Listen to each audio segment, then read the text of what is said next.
اچھا ایک بات بتائیے، یہ میں نہیں کہہ رہا ہوں لیکن ایسا اوپینین ہے باہر کے لوگوں کا کہ ویلی میں ایک طرح کا طالبانائزیشن عورتوں کو لے کے شروع ہو رہا ہے.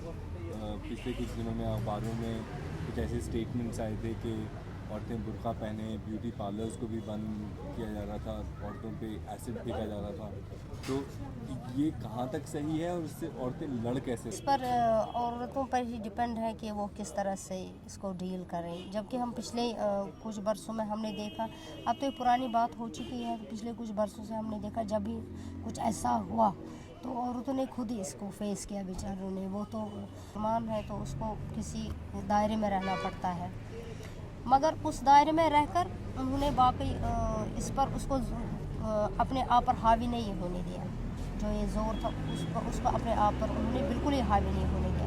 انہوں نے ٹھیک طرح سے لڑا اور وہ اپنے اس وقت مقصد میں کامیاب ہو گئے.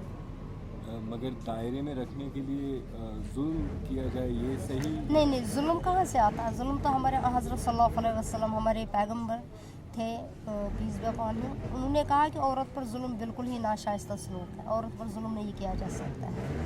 تو یہ بات جائز نہیں ہے کہ کسی کو بھی اپنی رائے، کسی پر بھی ہم ٹھونسیں اپنی رائے، یہ صحیح نہیں ہے.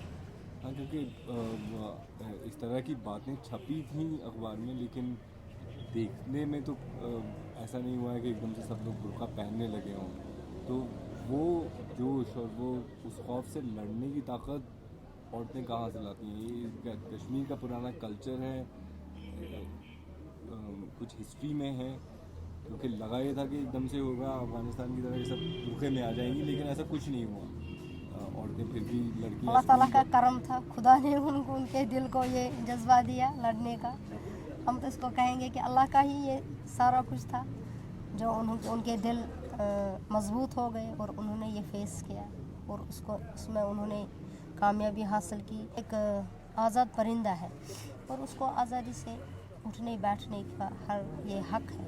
ظاہر ہے کہ کئی عورتیں آزادی چاہتی ہوں گی، لیکن عورتوں نے گن نہیں اٹھائی، عورتوں نے ایکٹیولی ملیٹنسی میں اتنا پارٹیسپیٹ نہیں کیا. اس کی کیا وجہ ہے؟ جیسے اور ملک ہیں، ویلی میں اس طرح کا پارٹیسپیشن نہیں ہوا. تو اس کی ایکچولی بات یہ ہے یہاں کی جو عورت ہے وہ بیسیکلی بہت شریف ہے، بہت جینٹل ہے، پیس لونگ ہے. شاید یہ اس کی وجہ ہو سکتی ہے.